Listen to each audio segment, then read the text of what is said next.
കഴിഞ്ഞ 15 ദിവസമായിട്ട് നമ്മുടെ ആഭ്യന്തരമന്ത്രി അമിത്ഷാ എവിടെയെന്ന ചോദ്യം പാർലമെൻറ്റിൽ പ്രതിപക്ഷം ഉയർത്താൻ തുടങ്ങി. ഇതുവരെ അതിനുള്ളൊരു മറുപടി കിട്ടിയിട്ടില്ല. അമിത്ഷാ ഇതുവരെ രാജ്യസഭയിലോ ലോക്സഭയിലോ ഹാജരായിട്ടില്ല. കടുത്ത രീതിയിലുള്ള പ്രതിഷേധം ദിവസവും പ്രതിപക്ഷത്തിൻ്റെ ഭാഗത്തു നിന്ന് ഉയരുന്നുണ്ട്. ഇപ്പോൾ അതിൽ പ്രതിപക്ഷം നിരന്തര ഉത്തരം ആവശ്യം ഉന്നയിക്കുകയും മല്ലികാർജ്ജുൻ ഖാർഗെ അടക്കമുള്ളവർ നിരവധി തവണ പ്രതിപക്ഷം ഈ കാര്യം ഉന്നയിച്ചുകൊണ്ട് അവിടെ ബഹളമുണ്ടാക്കി അടക്കം ചെയ്യുന്നുണ്ട്. എന്നാൽ ഇന്ന് ഇതിൻ്റെ അകത്ത് വളരെ വളരെ മറ്റൊരു നീക്കം ഉണ്ടായിരിക്കുകയാണ്. അതിൻ്റെ അകത്ത് സഭയിൽ ഈ പറഞ്ഞ കാര്യങ്ങളോട് അല്ലെങ്കിൽ പ്രതിപക്ഷം ആവശ്യപ്പെടുന്ന ഈ കാര്യങ്ങൾ അമിത്ഷായെ അറിയിക്കണമെന്ന് രാജ്യസഭാ ചെയർമാൻ പാർലമെൻ്ററി കാര്യമന്ത്രിയോട് പറയുകയുണ്ടായി. അദ്ദേഹം ഈ കാര്യങ്ങൾ ഇവിടെ നടക്കുന്ന പ്രതിപക്ഷത്തിൻ്റെ പ്രതിഷേധം അമിത്ഷായെ നേരിട്ട് അറിയിക്കണം, അതിനു വേണ്ടിയിട്ടുള്ള ഏർപ്പാട് ചെയ്യണമെന്നാണ് പറഞ്ഞിരിക്കുന്നത്. നമുക്കറിയാം, കഴിഞ്ഞ കുറേ ദിവസങ്ങളായിട്ട് CJP പ്രൊട്ടസ്റ്റിന് ശേഷം നടക്കുന്ന അമിത്ഷാ ഇതിന് മറുപടി പറയണമെന്നുള്ള ആവശ്യം ഉയർന്നു തുടങ്ങിയിട്ടുണ്ട്. അവിടെ വിദ്യാർത്ഥികളെ ക്രൂരമായി തല്ലിച്ചതച്ചാലും പെല്ലറ്റ് പ്രയോഗിച്ചാലും അടക്കമുള്ള മറുപടി, അതിലുള്ള വിശദീകരണം അമിത്ഷാ നൽകണമെന്നുള്ള ആവശ്യം വളരെ ശക്തമാണ്. ഇതിലേക്കാണ് ആദ്യം പ്രമോദ് സാർ, ഇന്നിപ്പോൾ സഭയിൽ നിന്നുണ്ടായിരിക്കുന്ന ഈ ഒരു നടപടി അതൊരു അസാധാരണ നടപടിയാണോ? അങ്ങനെ രാജ്യസഭാ ചെയർമാൻ അത്തരത്തിൽ ആവശ്യപ്പെടുന്നത് സാധാരണ ഒരു കീഴ്വഴക്കം ഉള്ളതാണോ? അത് അല്ല, അതൊരു സാധാരണ കീഴ്വഴക്കം അല്ല. പക്ഷേ അതങ്ങനെ ചെയ്തത് തന്നെ നമ്മൾ എങ്ങനെ കാണണം എന്നുള്ളൊരു സംശയം എനിക്കുണ്ട്. കാരണം ഇപ്പോൾ പൂർണ്ണമായിട്ടും അതൊരു രാജ്യസഭാ ചെയർമാൻ്റെ ഭാഗത്ത് നിന്ന് അതൊരു സ്വാഭാവികമായി ഉണ്ടായ കാര്യങ്ങൾ, ഇത്രയും വലിയ സമ്മർദ്ദം പ്രതിപക്ഷത്തു നിന്ന് ഉണ്ടാകുമ്പോൾ സ്വാഭാവികമായി ഇത് അറിയിക്കണം എന്നുള്ളതും അതിനനുസരിച്ച് എന്തെങ്കിലും ഒരു തീരുമാനം എടുക്കാൻ ആവശ്യപ്പെടുകയാണോ ചെയ്തത്, അതോ മറിച്ച് ഈ പ്രശ്നത്തിൽ നിന്ന് എങ്ങനെയെങ്കിലും ഒന്ന് തലയുരാൻ, അല്ലെങ്കിൽ അമിത്ഷായ്ക്ക് തന്നെ ഇനി സഭയിലെത്താൻ എന്തെങ്കിലും ഒരു വഴി ആവശ്യമുണ്ട്? കാരണം ഇല്ലെങ്കിൽ പ്രതിപക്ഷം വളരെ സമ്മർദ്ദത്തിലാക്കി വന്നു എന്നൊരു പ്രശ്നം വരാലോ, അതിന് കീഴടങ്ങി എന്നുള്ളൊരു പ്രശ്നം വരാലോ. ഇതിപ്പോൾ രാജ്യസഭാ ചെയർമാൻ ആവശ്യപ്പെട്ടു, അതനുസരിച്ചിട്ടുള്ളൊരു നിർദ്ദേശം കിട്ടിയതിൻ്റെ അടിസ്ഥാനത്തിൽ വരുന്നു എന്നുള്ള ഒരു പുകമറ സൃഷ്ടിക്കുകയും കൂടെ ചെയ്യുക എന്നതാണോ ഉദ്ദേശ്യം എന്നുള്ളത് നമുക്ക് വ്യക്തമല്ല. എന്തായാലും അതിൽ ഒരു പ്രതിപക്ഷം ഒരു പടി ജയിച്ചു എന്ന് നമുക്ക് വേണമെങ്കിൽ പറയാം. അത് നടപ്പാവുകയാണെങ്കിൽ, അദ്ദേഹം എത്തുകയാണെങ്കിൽ തീർച്ചയായും പ്രതിപക്ഷത്തെ സംബന്ധിച്ചിടത്തോളം അതൊരു വലിയ വിജയമാണ്. അദ്ദേഹത്തെ പാർലമെൻറ്റിൽ സഭയ്ക്കകത്ത് കൊണ്ടുവരിക, ഈ ചോദ്യങ്ങൾക്ക് മറുപടി പറയിക്കുക എന്ന് പറയുന്നത്. പക്ഷേ നമ്മൾ കാണേണ്ടത് അമിത്ഷായെ പോലൊരു വിദ്വാൻ നമുക്ക് പണ്ടേ അറിയാവുന്നതാണ്. ഇത്തരം കാര്യങ്ങളിലൊന്നും ഒരു കാരണവശാലും ഒരു തരത്തിലുള്ള കമ്മിറ്റ്മെൻറ്റും ഉള്ള ആളല്ല. പാർലമെൻ്ററി ഡെമോക്രസിയിലാണ് ഈ പ്രവർത്തിച്ചുകൊണ്ടിരിക്കുന്നത്. അദ്ദേഹം കേന്ദ്ര ആഭ്യന്തരമന്ത്രിയാണ്. അത്രയധികം ഗൗരവവും ഉത്തരവാദിത്വമുള്ളൊരു ജോലിയിലിരിക്കുന്ന ഒരാളാണ് എന്നൊക്കെ നമുക്ക് കരുതാം. അദ്ദേഹം അതിനനുസരിച്ച് ജനങ്ങളോട് പ്രതിബദ്ധനായിരിക്കും എന്ന് നമുക്ക് പ്രതീക്ഷിക്കാമെന്നൊക്കെ അല്ലാണ്ട് അങ്ങനെ ഒരു ചരിത്രമോ സംസ്കാരമോ ഉള്ള ഒരാളാണ് എന്ന് ഇതുവരെ അദ്ദേഹം നമ്മളെ തെളിയിച്ചിട്ടില്ല. നമുക്ക് അങ്ങനെ ഒരു തോന്നലില്ല. കാരണം ഡെമോക്രാറ്റിക് ആയിട്ടുള്ള എല്ലാ വാല്യൂസിനും മുകളിലാണ് എന്തു ചെയ്യുന്നതും എന്നുള്ളതാണ്. ഇപ്പോൾ ഒരു ഏതെങ്കിലും തരത്തിലുള്ള ഒരു നടപടിയുടെ കാര്യത്തിലാവട്ടെ, ഒരു നിയമത്തിൻ്റെ കാര്യത്തിലാവട്ടെ, ഒക്കെ തന്നെ സാധാരണ നിലയിൽ പാർലമെൻ്ററി പ്രൊസീഡിങ്സ് അനുസരിച്ച് വരേണ്ട എല്ലാ കാര്യങ്ങളും മറികടന്നുകൊണ്ടേ അവർ ചെയ്തിട്ടുള്ളൂ. ഇപ്പം തന്നെ ഇതിൽ തന്നെ ഇപ്പോൾ ജഡ്ജിമാരുടെ എണ്ണം കൂട്ടാനുള്ള ഒരു ബില്ല് ഒരു നിമിഷങ്ങൾക്കുള്ളിലാണ് പാസ്സാക്കിയെന്നാണ് പറയുന്നത്. അതുപോലെ തന്നെ വേറെയും ബില്ലുകൾ ഇപ്പോൾ പരിഗണനയിലുണ്ട്. എനിക്കൊന്ന് വേറെ ഒരു ബില്ല് ഒരു ഒറ്റ ദിവസം കൊണ്ട് പാസ്സാക്കിയിട്ടുണ്ട്. അപ്പോൾ ഇങ്ങനെ ചെയ്യുന്നതിന് ഒരു മടിയില്ല. ഇത് ഇന്നിപ്പോൾ ആദ്യമായിട്ടാണോ എന്ന് ചോദിച്ചാൽ അല്ല താനും. ഇപ്പോൾ 2021 പിന്നെ ഈ കർഷക പ്രക്ഷോഭം വളരെ ശക്തമായിരുന്ന ഒരു സമയത്ത് ഇതുപോലെ തന്നെയായിരുന്നു. അമിത്ഷായും പ്രധാനമന്ത്രിയും രണ്ടുപേരും പാർലമെൻറ്റിൽ വരില്ലായിരുന്നു. വലിയ ബഹളവും പ്രക്ഷോഭവും ആ സമയത്ത് നടന്നതാണ്. അതുപോലെ തന്നെ ആ സമയത്ത് പിന്നെ നമ്മുടെ പെഗാസസ് വിഷയവും വലിയ ചർച്ചയായിരുന്ന സമയത്താണ്. അതിനൊക്കെ മറുപടി പറയണം. അപ്പോൾ ഈ മറുപടി പറയേണ്ടി വരുന്ന സന്ദർഭങ്ങളിലൊന്നും അങ്ങോട്ട് വരാതിരിക്കുക എന്നുള്ളൊരു സ്ട്രാറ്റജി പൊതുവെ സ്വീകരിക്കുന്നത്. അത് BJPക്ക് മൊത്തത്തിൽ പാർലമെൻ്ററി ഡെമോക്രസിയിൽ അവിടെ അവരങ്ങനെയാണ് കാണിക്കുന്നതെന്ന് ചോദിച്ചു കഴിഞ്ഞാൽ അങ്ങനെയൊന്നും പറയാൻ നമുക്ക് കഴിയില്ല. ഇപ്പോൾ വാജ്പേയിയെ പോലെ ഒരാളിൽ നിന്നും നമ്മളിങ്ങനെ ഒരു സമീപനം കണ്ടിട്ടില്ല. ഇല്ല എന്ന് തന്നെ പറയണം. കാരണം അതിനെയൊക്കെ മാനിക്കുന്ന ഒരു ചരിത്രമെങ്കിലും അദ്ദേഹത്തെ പോലുള്ള ആളുകൾക്കുണ്ടായിരുന്നു. വെച്ചാൽ മുൻകാല ചരിത്രത്തിൽ അത് അങ്ങനെയാണ് നമ്മൾ കണ്ടിട്ടുള്ളത്. പക്ഷേ അമിത്ഷായെ പോലുള്ളൊരു കക്ഷി, ഒരു നേതാവ് പിന്നെ ഉയർന്നു വരികയും അദ്ദേഹത്തിൻ്റെ തന്നെ വളർച്ചയുടെ ചരിത്രം നമുക്ക് നോക്കിക്കഴിഞ്ഞാൽ, പൊളിറ്റിക്സിൽ തന്നെ വളർച്ചയുടെ ചരിത്രം പലരെയും ഇകഴ്ത്തി താഴ്ത്തിയും ഒരു തരത്തിലുള്ള മര്യാദകൾ കാണിക്കാതെയൊക്കെയുള്ള വളർച്ചയാണ് ഉണ്ടായിട്ടുള്ളത്. അത് മോദിക്കും ബാധകമാണ്, യാതൊരു സംശയമില്ലാത്ത കാര്യമാണ്. രണ്ടുപേരും ആ നിലയ്ക്കാണ്. അല്ലാതെ ഏതെങ്കിലും തരത്തിലുള്ള ഒരു മര്യാദ പാലിക്കുന്ന ഒരു സമീപനം ഇത്തരം വിഷയങ്ങളിൽ അവർ കാണിച്ചതായിട്ട് നമുക്ക് എവിടെയും ഫീൽ ചെയ്തിട്ടില്ല. ഒന്നാമതായിട്ട് പാർലമെന്റ് ഡെമോക്രസിയിൽ പാർലമെന്റിനെ അഭിമുഖീകരിക്കുന്ന പോലെ തന്നെ പ്രധാനമാണ് മീഡിയ അഭിമുഖീകരിക്കുക. ഈ രണ്ടു കൂട്ടരും എപ്പോഴെങ്കിലും മാധ്യമപ്രവർത്തകരുടെ ചോദ്യത്തിന് മറുപടി പറയാവുന്ന വിധം ഒരു സാഹചര്യം ഒരുക്കിയിട്ടില്ലല്ലോ. ഇപ്പോൾ പറയാമെന്ന് വെച്ചാൽ മൻമോഹൻ സിംഗ് പ്രധാനമന്ത്രി ആയിരുന്ന സമയത്തും അങ്ങനെ ഫുൾ ടൈം വന്നിരിക്കുന്ന രീതിയൊന്നും ഉണ്ടായിരുന്നില്ല. പ്രധാനമന്ത്രിയുടെ കാര്യത്തിൽ നമുക്ക് പറയാം. പക്ഷേ അദ്ദേഹം ആഴ്ചയിൽ ഒരു ദിവസമെങ്കിലും മറുപടി പറഞ്ഞിരുന്ന ആളാണ്, സഭയിൽ മറുപടി പറഞ്ഞിട്ടുള്ള ആളാണ്. പ്രധാനമന്ത്രി ഇന്നേ വരെ സഭയിൽ ഏതെങ്കിലും വിഷയത്തിൽ മറുപടി പറഞ്ഞിട്ടുണ്ടോ? അദ്ദേഹം ഇപ്പം എന്തെങ്കിലും ഒരു ചർച്ചയുടെ ഭാഗമായി വന്ന് ഒരു പാർലമെൻ്ററി ഡിബേറ്റ് നടക്കുകയാണെങ്കിൽ അതിനകത്ത് ഒരു സന്ദർഭം വരുന്ന സമയത്ത് ഒരു പ്രസംഗം നടത്തുക എന്നുള്ളതല്ലാതെ വിഷയങ്ങൾക്ക് മറുപടി പറയുന്ന ഒരു സന്ദർഭം പ്രധാനമന്ത്രിയുടെ ഭാഗത്ത് നിന്ന് ഉണ്ടായിട്ടേ ഇല്ല. മോദി ഈ 12 വർഷത്തിനിടയിലും ഒരു ചോദ്യത്തിനും അദ്ദേഹം മറുപടി നൽകിയിട്ടില്ല നേരിട്ട്. അപ്പോൾ അതായത് അതിന് ഞാൻ വിധേയപ്പെടില്ല, ഞാൻ അതിനെല്ലാം ഉപരിയാണ് എന്ന് സ്വയം കരുതുന്ന രണ്ടാളുകളാണ് ഇവർ രണ്ടുപേരും. അപ്പോൾ അതുകൊണ്ട് അത് ഏതെങ്കിലും തരത്തിൽ ഒരു ജനാധിപത്യം സ്വയം സൃഷ്ടിക്കുന്ന ഒരു സമ്മർദ്ദം കൊണ്ട് അവർ ഇത് ചെയ്യാൻ പോകുന്നു എന്ന് വിചാരിക്കുന്നതിൽ കാര്യമില്ല. പക്ഷേ ഒരുപക്ഷെ നമുക്ക് പ്രതീക്ഷിക്കാവുന്നത് ഇത് വന്നിരിക്കുന്നത് ഉപരാഷ്ട്രപതിയുടെ കൂടി ഭാഗത്തു നിന്നാണ്. അത് അനുസരിക്കാതിരിക്കുക, അല്ലെങ്കിൽ അതിന് ചെവി കൊടുക്കാതിരിക്കുക, തള്ളിക്കളയുക എന്നൊക്കെ പറയുന്നത് ഒരുപക്ഷെ അതൊരു ഗൗരവപ്പെട്ട കാര്യമാണ്. അവരുടെ പക്ഷത്തു നിന്ന് തന്നെ ഒരിക്കലും ഉൾക്കൊള്ളാൻ കഴിയാത്ത വിധത്തിലുള്ള ഒരു കാര്യമായി മാറിയേക്കാം ഒരുപക്ഷെ. അതുകൊണ്ട് അമിത്ഷാ വന്നേക്കാം. ഇത് ആകെ ഇത്തവണ വന്നതെന്ന് വെച്ചാൽ ഈ സമ്മേളനം തുടങ്ങുന്ന ദിവസം അന്നാണല്ലോ ഈ പിള്ളേരെ മുഴുവൻ വേട്ടയാടിയത്. അപ്പോൾ ആ ദിവസം സെഷൻ്റെ തുടക്കത്തിൽ വന്ന് വന്ദേമാതരം ചൊല്ലുന്ന സമയം മാത്രമേ ഇദ്ദേഹം അവിടെ ഉണ്ടായിരുന്നുള്ളൂ. അതിനുശേഷം ഉണ്ടായിട്ടേ ഇല്ല.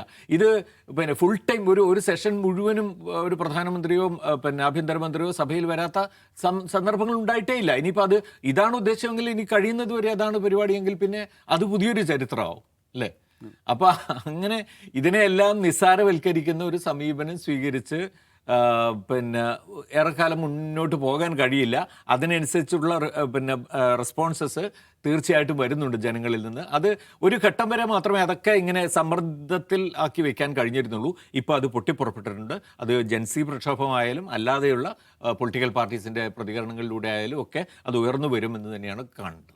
യെസ്, അജിംസ്, ഇപ്പോൾ നിലവിലെ വിദ്യാഭ്യാസ മന്ത്രി രാജിവെക്കുന്നു. അപ്പോഴത്തേക്ക് ഈ ഒരു പ്രക്ഷോഭം ഇല്ലാതാവും, ബാക്കി കാര്യങ്ങളൊക്കെ തണുപ്പിക്കാമെന്ന് കേന്ദ്രം കരുതുന്നുണ്ട്. അതേസമയത്ത് തന്നെ പ്രതിപക്ഷം ഇതിൻ്റെ തൊട്ടും വിട്ടുവീഴ്ചയ്ക്ക് തയ്യാറാകുന്നില്ല.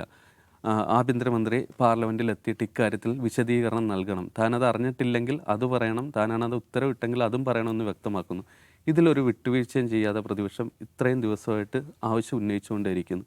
CJP പ്രൊട്ടസ്റ്റിൻ്റെ ഒരു മെച്ചം പ്രതിപക്ഷം കൂടിയിട്ടിപ്പോൾ അനുഭവിക്കുന്നില്ലേ? അമിത്ഷായുടെ പ്രശ്നം പ്രതിപക്ഷത്തെ ഫേസ് ചെയ്യുക എന്നുള്ളതല്ല. ഇതിലും രൂക്ഷമായ ചോദ്യങ്ങൾ പ്രതിപക്ഷം ഉയർത്തിക്കൊണ്ടുവന്ന സമയത്ത് വന്ന് ചിലപ്പോൾ വരും, ചിലപ്പോൾ അവസാന ദിവസം വന്നിട്ട് മറുപടി പറഞ്ഞ് നല്ലൊരു പ്രസംഗം നടത്തിയിട്ട് അമിത്ഷായോ മോദിയോ പോകാറുണ്ട്. അത് എങ്ങനെയാണ് ആക്രമിക്കുക? പ്രതിപക്ഷത്തെ ആക്രമിക്കുക. കോൺഗ്രസ് അങ്ങനെ ചെയ്തു, കോൺഗ്രസ് അടിയന്തരാവസ്ഥയിൽ ഇങ്ങനെ ചെയ്തു, കോൺഗ്രസ് അടിയന്തരാവസ്ഥ കാലത്ത് ചെയ്തതിൻ്റെ പകുതി ഞങ്ങൾ ചെയ്തിട്ടുണ്ടോ എന്നൊരൊറ്റ ചോദ്യത്തിൽ തീരും. കോൺഗ്രസ് ഇന്ദിരാഗാന്ധി ചെയ്തതുപോലെ ഞങ്ങൾ ചെയ്തിട്ടുണ്ടോ എന്ന് ചോദിക്കും. ഞങ്ങൾ ഭരണഘടന സസ്പെൻഡ് ചെയ്തെന്ന് ചോദിച്ചിട്ട് ഒരു മറുപടി എടുത്തിട്ട് കൈയടിച്ച് പാസ്സായി പിരിയുകയാണ് സാധാരണ അമിത്ഷാ അങ്ങനെ ചെയ്യാറ്. അപ്പോൾ നമ്മൾ മണിപ്പൂർ വിഷയത്തിലാണെങ്കിലും കാർഷിക പ്രക്ഷോഭത്തിൻ്റെ കാര്യത്തിലാണെങ്കിലും പെഗാസസിൻ്റെ കാര്യത്തിലാണെങ്കിലും പ്രതിപക്ഷത്തെ നേരിടുക എന്നുള്ള അമിത്ഷായെ സംബന്ധിച്ച് ഒരു പ്രശ്നമേ അല്ല. പ്രശ്നം മറ്റൊന്നാണ്.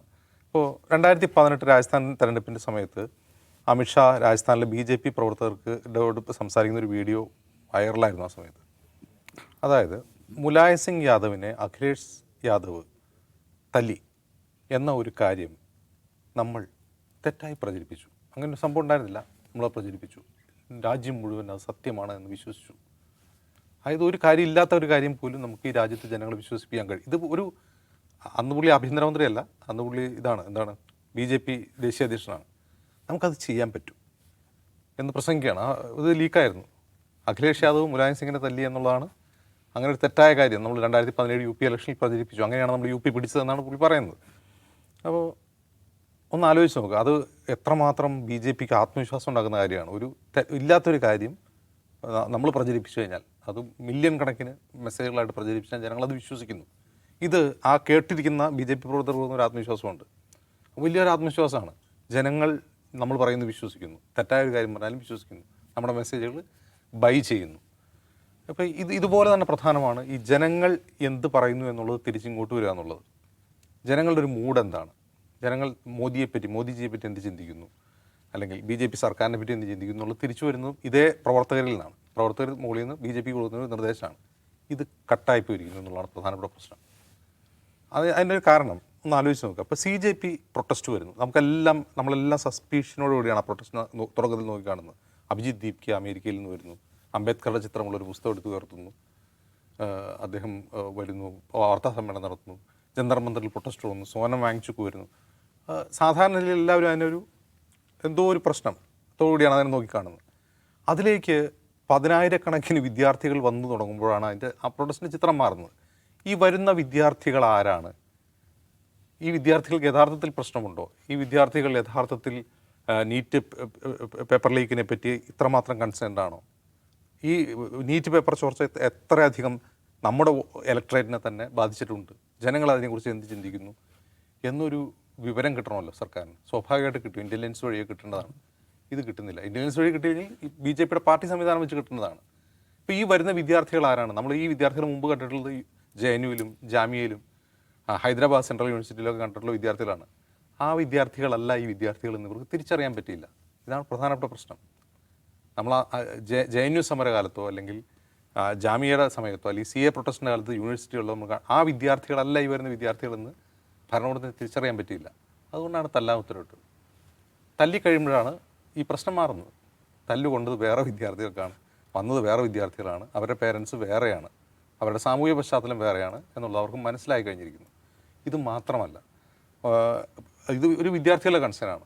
രാജ്യം മുഴുവൻ വ്യത്യസ്ത കോണിൽ നിന്ന് വ്യത്യസ്ത വിഷയങ്ങളിൽ പ്രശ്നങ്ങൾ ഉയർന്നുകൊണ്ടിരിക്കുകയാണ്. ഈ എഥനോളിൻ്റെ വിഷയത്തിൽ രാജ്യത്തെമ്പാടും പ്രശ്നങ്ങളുണ്ട്. BJP ക്യാമ്പിൽ നിന്ന് അതിനുള്ള പ്രൊട്ടസ്റ്റ് വരുന്നു. ഇന്ന് കോക്രോച്ച് ജനതാ പാർട്ടി നടത്തിയ വാർത്താ സമ്മേളനം ശ്രദ്ധിക്കുക. അഭിജിത്ത് ദീപ്കെ പറയുന്നത് നമ്മുടെ രാജ്യം ജനാധിപത്യ രാജ്യമാണെന്ന് എങ്ങനെയാണ്?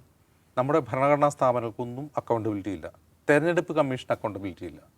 മുമ്പ് ജനങ്ങളായിരുന്നു ആര് ഭരിക്കണമെന്ന് വോട്ട് ചെയ്ത് തീരുമാനിക്കുന്നതെങ്കിൽ ഇപ്പോൾ ഏത് ജനം വോട്ട് ചെയ്യണമെന്ന് ഭരണകൂടം തീരുമാനിക്കുന്നു. ഇതിനൊരു ഡെമോക്രസി എന്ന് വിളിക്കാൻ കഴിയില്ല. അവർ അടുത്ത മാസം മുതൽ പബ്ലിക് ബോൽ തീ ഹേ എന്ന ക്യാമ്പയിൻ, ജനങ്ങൾ എന്ത് പറയുന്നു എന്ന ക്യാമ്പയിൻ തുടങ്ങുകയാണ്. അതിൽ അഭിജിത്ത് പറയുന്നൊരു കാര്യം, രാജ്യത്ത് 35 വയസ്സിന് താഴെ, 35-നും 18 വയസ്സിന് ഇടയിലുള്ള ആളുകളാണ് 65% ആളുകൾ. അതായത് രാജ്യത്തെ ജനസംഖ്യയുടെ 65% ഈ പറയുന്ന സോക്കോൾഡ് യുവാക്കളാണ്. അവരെന്ത് ചിന്തിക്കുന്നു ഞങ്ങൾ കേൾക്കുന്നു. അപ്പോൾ 12 വർഷം ആയ മോദി ഭരണത്തിൽ മോദിയെ പിന്തുണച്ചിരുന്ന ഇലക്ട്രേറ്റ് മോദിക്കെതിരായിരിക്കുന്നു, BJPക്കെതിരായിക്കൊണ്ടിരിക്കുന്നു. RSSന് പോലും ഈ ഡിസ്കണക്റ്റ് ഫീൽ ചെയ്യുന്നു. ഇപ്പോൾ RSSും പറയുകയാണ് ഞങ്ങൾ ജൻസിയായിട്ട് സംസാരിക്കാൻ പോകണം, മോഹൻ ഭാഗവത്.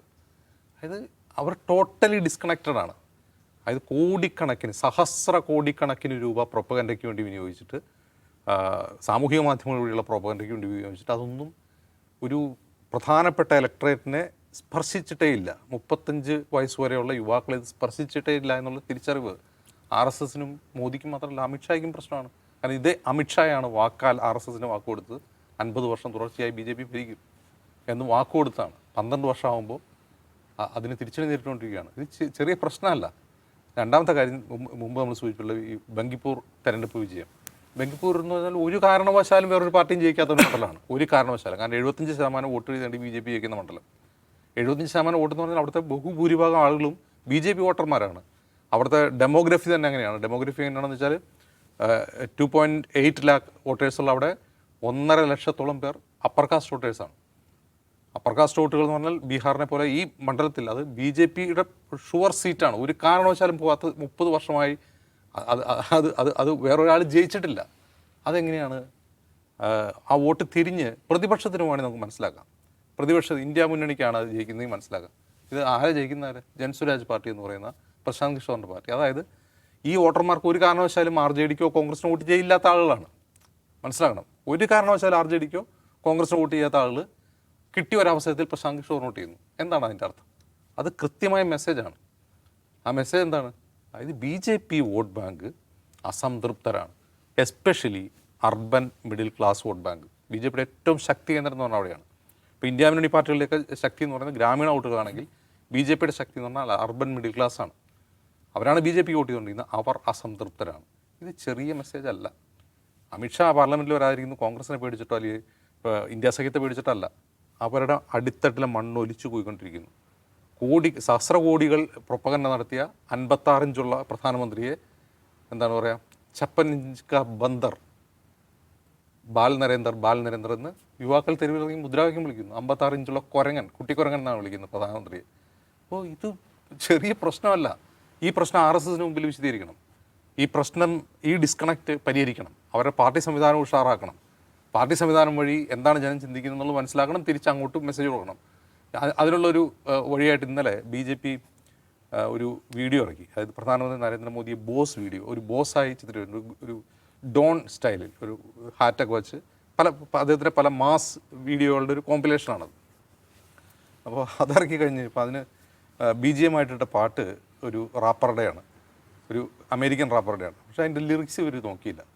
ലിറിക്സിൽ പറയുന്ന ഐ എം എ ക്രിമിനൽ എന്നൊക്കെയാണ് പറയുന്നത്. അതുപോലെ അതായത് അത്രമാത്രം എന്താണ് ജെൻസി ആയിട്ട് ഡിസ്കണക്റ്റ് ആയിരിക്കും ആൾ. ഈ മോദിയുടെ ഇൻസ്റ്റാഗ്രാം വീഡിയോയ്ക്ക് വേണ്ടി ധാരാളം ട്രാക്ഷൻ ഉണ്ടായിരുന്നു. അത് കുറേ പേര് കാണുന്നുണ്ട്, മില്യൺ കണക്കിന് ആൾക്കാർ കാണുന്നുണ്ട്. കാണുന്നത് എന്തിനാ? അത് കട്ട് ചെയ്തെടുത്തിട്ട് കളിയാക്കാൻ വേണ്ടിയിട്ടാണ്. അപ്പോൾ അത്രമാത്രം പ്രധാനമന്ത്രി ഒരു പരിഹാസ്യ കഥാപാത്രമായി മാറിയിരിക്കുന്നു. BJP IT സെൽ നിശബ്ദമായിരിക്കുന്നു. ഒന്നും പറയാനില്ല, ഒരു വാക്കുപോലും പറയാനില്ലാത്ത വിധം BJP IT സെൽ നിശബ്ദരായിരിക്കുന്നു. ഇവർ മാത്രമല്ല, ആകെ പാർലമെൻറ്റിൽ അപ്പിയർ ചെയ്യുന്ന ഒരേ ഒരു മന്ത്രി ആരാ? കിരൺ റിജിജു മാത്രമാണ്. കിരൺ റിജിജു മാത്രമാണ് എന്തെങ്കിലും സംസാരിക്കുന്നത്. അതിൽ സംസാരിക്കാൻ പറ്റില്ല, കാരണം പാർലമെൻറ്റാണല്ലോ. വേറൊരാൾ മിണ്ടുന്നില്ല. ഇനി ധർമ്മേന്ദ്ര പ്രധാൻ രാജിവെച്ചു. പുതുതായിട്ട് ചുമതലെടുത്ത പ്രഹ്ലാദ് ജോഷി ആദ്യം അതിനോട് പറഞ്ഞ ബൈറ്റൊന്ന് കേൾക്കണം.